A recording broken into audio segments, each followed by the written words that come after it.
Wasaniha, lagi lho sing garai angelemu ini. Mari bahas wudu, bahas salat, wis dipencelati. Wis ujug-ujug langsung bahasan biyen sing kabeh ana 5. Saiki sing nomor 2 balik nang kene. Iki sing garai angel. Wasaniha lan utawi nomor 2 surut. Sani suruti sholati tegese nomor 2 syarat salat. Nomor 2 daripada syaratnya salat iku thaharatu badanin, sucine badan. Nah, nomor 2 daripada syarat salat badannya harus suci. Karena kalau salat badannya najis nggak sah. Badan, ya toh? Ini namanya badan kan kaki, tangan, perut, kepala, leher, tangan semuanya harus suci dari najis. Gitu loh ya. Kalau kamu sholat ngegem taek, mungkin kamu berak, terus kamu itu seneng lihat berak kamu itu. Capi, gak kuning, gak coklat ya. Gitu. Lalu kamu gegam.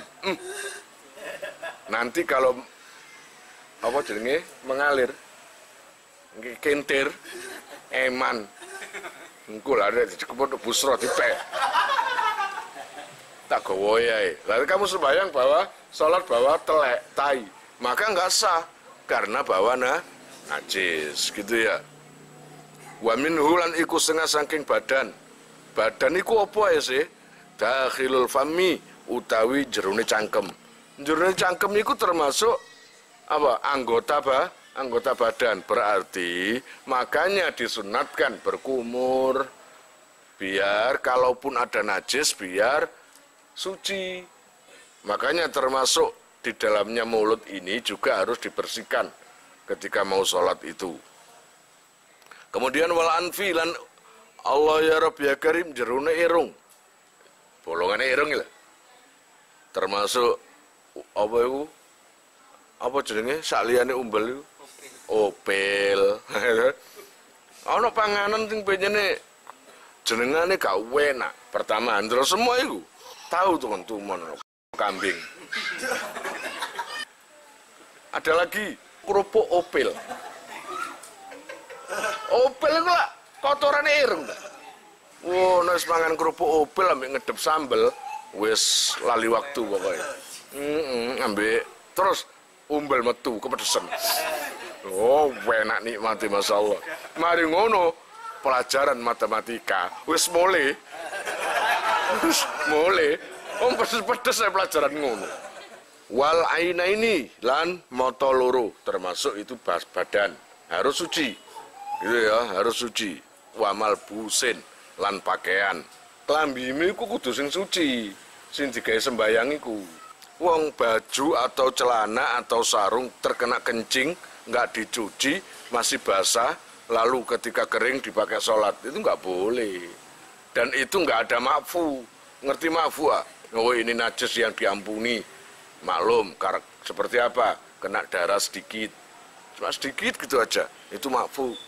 Lawang, oh yo teles kabeh ma'fu. Saya teringat hadis, salah satu hadis. Ketika itu Rasulullah berjalan-jalan di salah satu makam, makbarah. Lalu Rasulullah berhenti. Semua sahabat ada apa? Ternyata Rasulullah diberi mendengar mayit yang ada di kubur itu. Dan itu teriak-teriak nangis, disiksa. Lalu Rasulullah tanya, ya fulan, kamu disiksa karena apa? Karena dosa. Dosamu kenapa? Enggak sholat? Saya sholat aktif. Berani sama orang tua? Enggak zakat? Zakat. Lah terus apa yang menyebabkan kamu disiksa? Karena saya enggak memperhatikan najis. Saya sholat dengan pakaian dan tubuh yang najis, tapi saya pakai sholat terus. Lah itu lho bahaya. Wa ghairihi lan liyane malbus. Mingkul limahmulin saking saben-saben perkara sing digawa lahu maring man. Illam yataharrak lan senajan to ora obah-obah apa si mahmul bi harokatihi kelawan obah-obahe man. di samping pakaian itu suci, yang kalian bawa itu harus suci.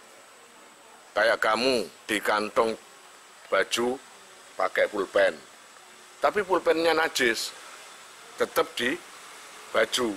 Pakai sholat, nggak bisa itu. Ikut najis karena mahmul, karena itu terbawa.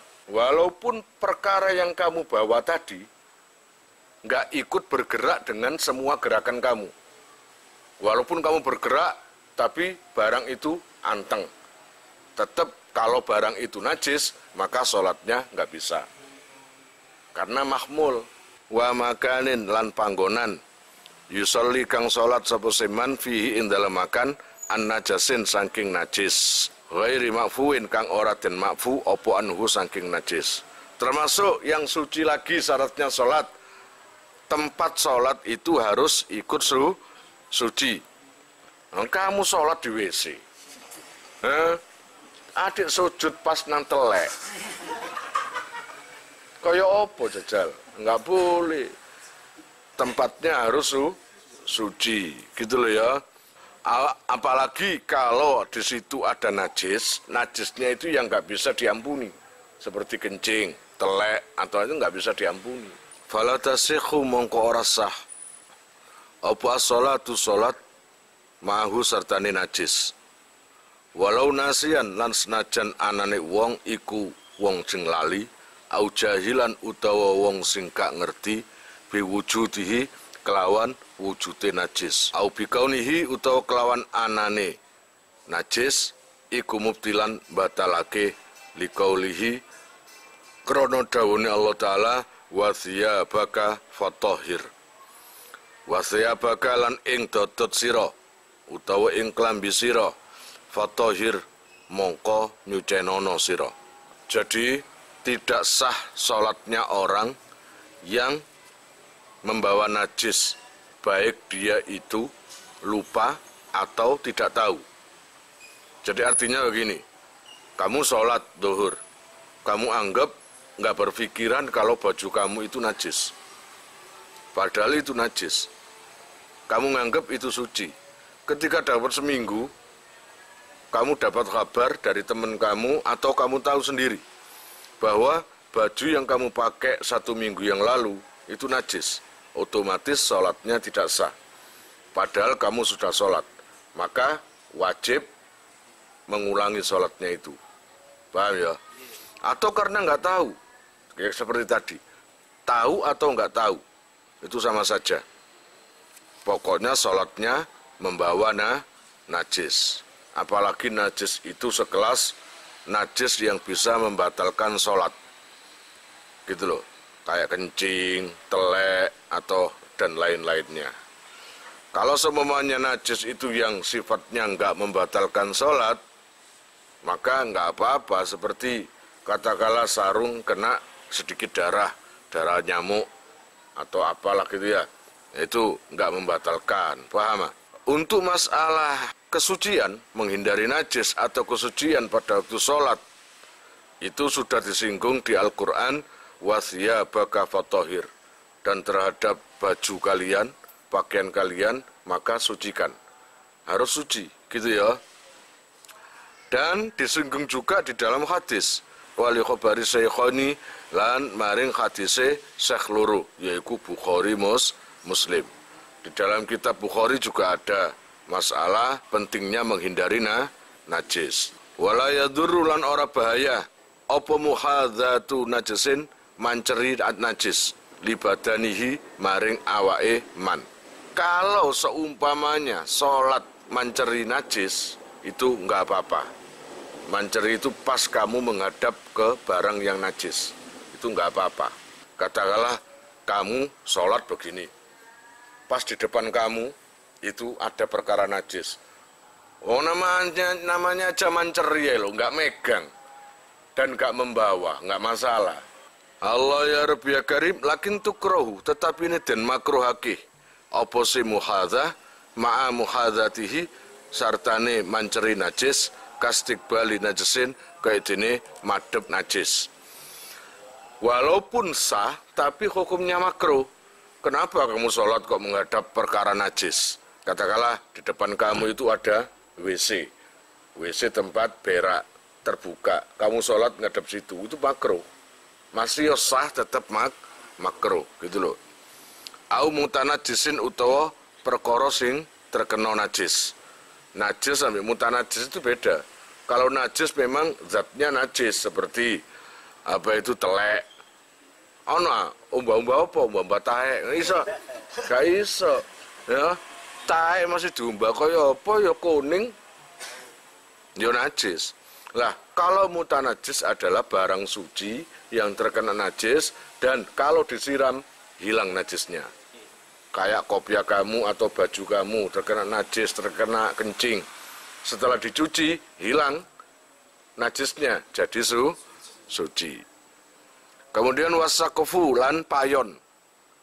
Makruh juga kamu itu sholat di atap yang najis. Tapi kalau nggak hujan, nggak ada apa-apa, lalu sholat di bawah atap yang kayunya itu najis atau ada najisnya, itu nggak apa-apa, tapi makruh. Wasakfu lan atap kadzalika kelawan koyok mungkon-mungkono istiqbalu najas. Ing koruba lamun parek opose sakof minhu sangking man. Bihaitsu yu'addu kelawan sekirane den wilang sapa man muhadhian ing wong sing manceri lahu maring sakof urfan ing dalam umume. Apalagi kalau atap itu berdekatan dengan kepala. Jadi kan atap yang agak pendek ini sama kepala mek sakilan tok. Oh itu nggak apa-apa, makruh. Paham? Ini nggak apa-apa, makruh. Kurang bagus gitu aja. Wala yajibu lan ora wajib apa ijtinabun najasi ngedoi najis fi ghairi sholati ing dalam liyane salat wa mahalluhu lan utawi panggonane la yajibu ijtinabun najasi iku fi ghairi tadammuhi ing dalam liyane gobret-gobret ngono ya kene njlabret ngono ya kene bihi kelawan najis fi badanin ing dalam awak ausau bin utawa pakaian. Sebenarnya menjauh najis di luar sholat, ingat menjauhi najis di luar sholat itu nggak wajib. Yang wajib adalah ketika sholat. Namanya orang kalau disuruh menghindari najis, walaupun di luar sholat payah kon. Kerja dodolan utawa opo ae diharamno ngidek najis. Terus ya opo bin? Apalagi kerja yang apa itu hubungannya dengan oli, kerja yang hubungannya dengan perkara-perkara yang najis, itu kan jebret kabeh. Nah itu. Nah, yang wajib adalah menjauhi kalau memang jelebret nang awakmu. Katakanlah wajah kamu terkena tai. Jebret. Terus kamu ingat, oh jadi fatal muin gak wajib ngedoi. Iya bang gak? Gak wajib, ada ngono kon jarno. Iki kuning kabeh kena telek. Kuning kabeh. Lah korbane wong liya to. Iya apa enggak? Saben ana wong waras ta.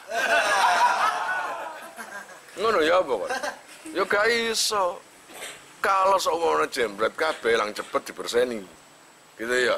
Biar enggak terkena orang lain. Fahuwa mongko utawi tadammuh iku haramun haram bila hajatin kelawan tanpa hajat. Kalau kamu itu berlumuran najis seperti telek atau tempat pekerjaan kamu apalah, ya, jebret kabet dan kamu diem saja itu haram. Karena ngenei wong liya engko. Ya, wis kaya taek kabeh terus digawe tenang. Ngono adek ngrewangi masa.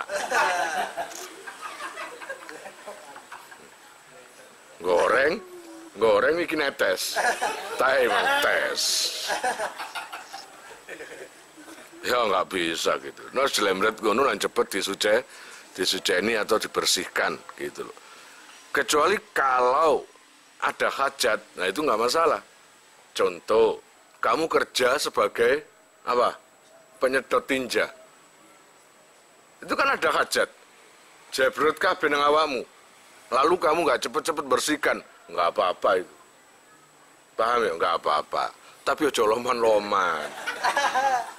Ngono tinjau aja, waras ta rek. Kuwabe dikei taek kabeh. Yo kelomanen iku jenenge. Wa huwa utai najis. Apa sih najis iku? Syar'an ing dalam cara syariate iku mustakdzirun. Ngono ya kene perkara kang rusuh utawa kotor. Yamna'u kang nyegah apa se najis sihatas sholati ing sae salat.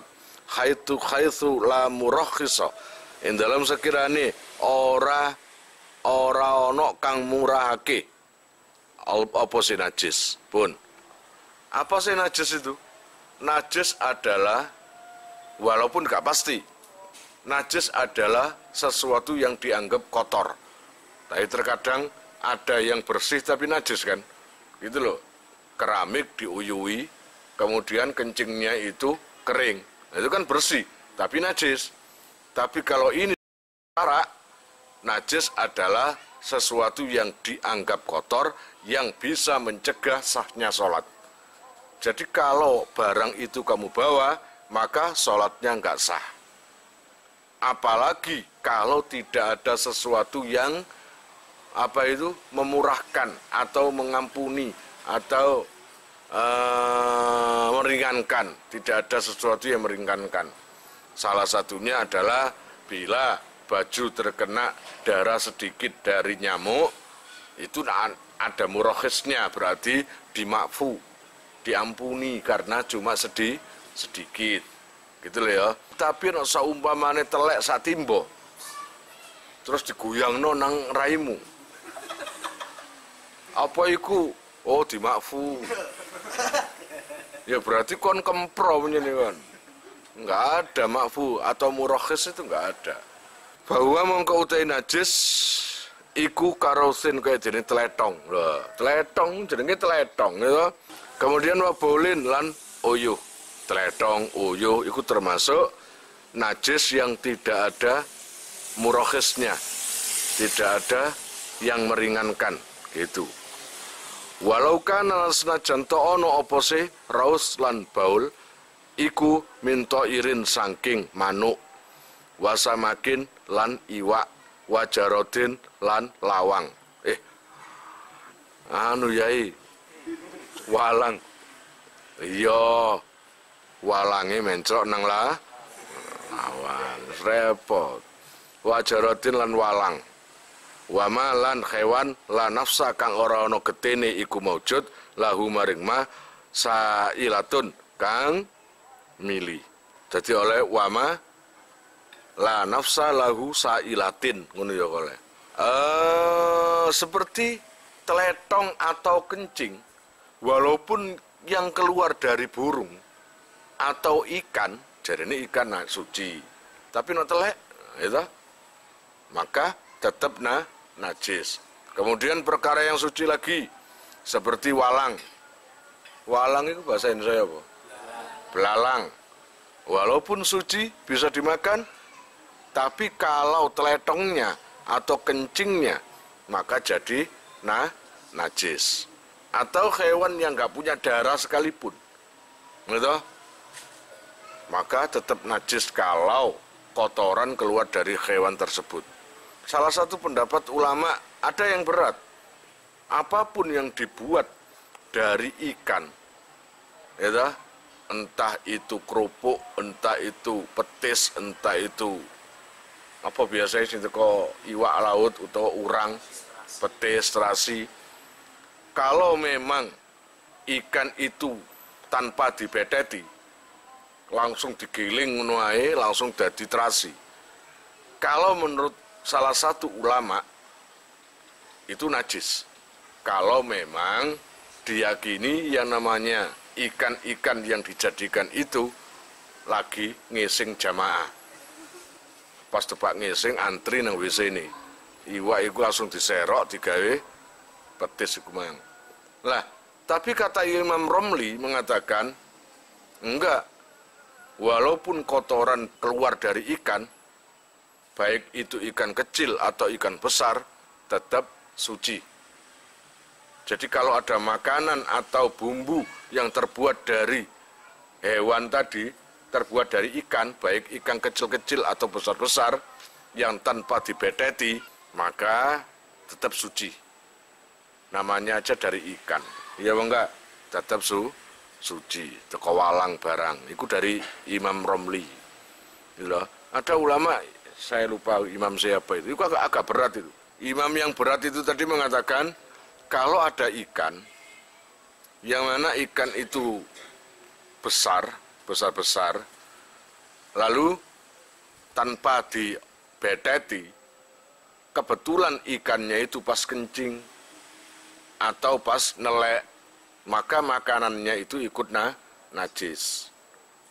Nah, pendapat pertama tadi. Pendapat kedua dari Imam Romli, enggak, tetap suci karena itu ikan adalah hewan yang makul, yang bisa dimakan dan suci. Kira-kira kamu milih pendapat satu atau berdua? Aumi makulin utawa saking hewan sing kena dipangan apa lahmuhu daginge makul. Alal asakhi ing atase utawa miturut ing atase pendapat kang luwih sahih. Wa qala lan ngendika sapa al Istakhriyu Imam Istakhri wa Rawyani lan Imam Rawyani. Min aimatina kang saking pira-pira umat kita, imam kita kok umat kita. Kamalikin kaya dene Imam Malik wa Ahmad lan Syekh Ahmad. Annahuma ing sak temene iki raus lan baul, teletong lan uyu iku tahirani suci karone minal makuli saking hewan kang kena dipangan dagingnya. Kalau menurut Imam Malik dan Imam Ahmad, enak. Pokoknya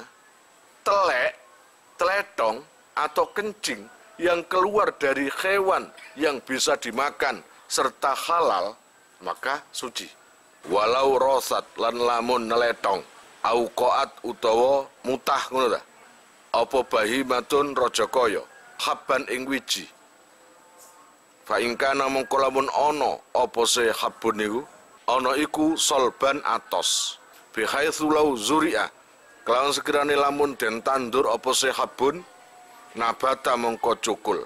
Nang ngono fa mutanajjisun mongko aran mutanajjis. Yo salu mongko den wasuh apa se habun, wayuk kalu lan kena dipangan apa se habun.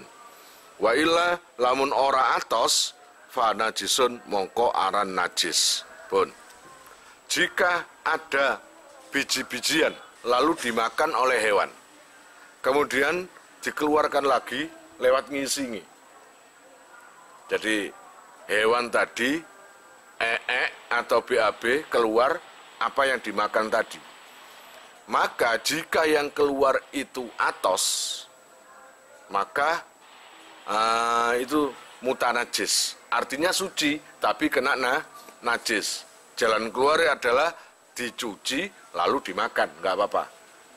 Tapi jika yang keluar itu nggak atos, cair atau gembuk, dan agak berubah, maka itu najis. Ya seperti contoh yang umum kopi luwak itu. Walam yubayinu lan ora mertelaake sapa se ulama hukma ghairil habbi ing hukume liyane wiji. Dan ulama enggak menjelaskan biji-bijian yang dimakan oleh hewan dikeluarkan lagi, itu enggak membahas selain biji kopi itu tadi atau biji-bijian.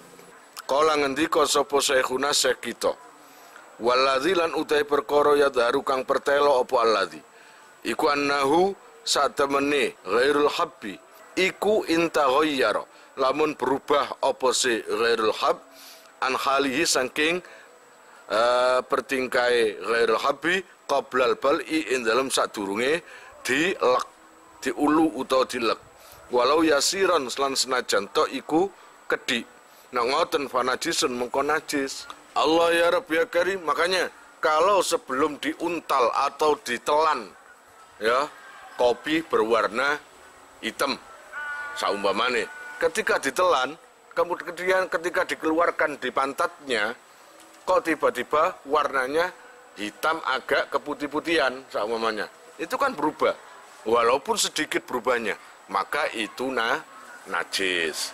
Yang enggak najis tadi apa? Hitam dikeluarkan tetap hitam, walaupun awalnya kotor tapi bisa disucikan gitu loh. Wa illa lamun ora intaghayyara, kalau enggak berubah, fa mutanajisun mongko aran mutanajis, berarti bisa disucikan. Wa fil majmu'i lan iku ing dalam kitab al majmu' anis Syekh Nasrin saking Syekh Nasr al afwu utawi pangapura an bauli bakorin saking uyune sapi adiyasati kang ginawe giling al habbi ing atase wiji. Di kitab Majmu' dari Syekh Nasir malah perkara ini enak. Jika ada sapi itu yang biasa digunakan giling pari atau biji-bijian atau semacam gitulah, lalu biji-bijiannya niku menjadi terpisah dari batangnya atau dari kulitnya, ya. Lalu sapi itu kencing. Apakah kencingnya itu najis? Iya, najis. Tapi dimakfu. Ngerti dimakfu sih? Dikasih keringanan, di sepuro. Ngono lho, iku pendapatnya Syekh Nasir nang kitab Al-Majmu'. Wa anil Juwaini. Lan iku saking Imam Al-Juwaini. Tasdidun nakiri utawi bangetake ingkar alal baksi ing atase bicara anhu saking al-afu an bauli bakorin niku. Wa tadhirihi lan sucine hab. Ketika Imam siapa tadi Nasir mengatakan sapi yang dimakfu kencingnya itu sangat keberatan yang namanya Syekh Juwaini itu. Tapi Syekh Nasir mengatakan tetap dimakfu. Walaupun pendapat seperti itu gak ada tawuran biyen niku. Gak kaya Indonesia no kata Pak Didi tawuran misal. No ngene iki biasa. Ya, pendapat yang saling berseberangan tapi tetap disungkani, tetap berwibawa. Karo-karone padha ulama mumpunine. Pun wallahu alam bisawab. Kalian jika mau nomor HP kalian tak simpan di memori HP saya, SMS aja ke nomor saya dengan mengetik nama, asal, itu aja. Nanti saya save. Lalu nanti akan terhubung ke WA saya. Insya Allah akan ada pemberitahuan, perkembangan tentang NR atau ada video baru atau apa. Biasanya saya umumkan di status WhatsApp ya. Buat para donatur, saya sangat terima kasih. Insya Allah barokahnya, manfaatnya akan sampai pada kalian dan menjadi jariah nanti. Dan akan lestari terus sampai kalian meninggal itu nanti. Jangan khawatir, nama kalian tidak akan saya lupakan.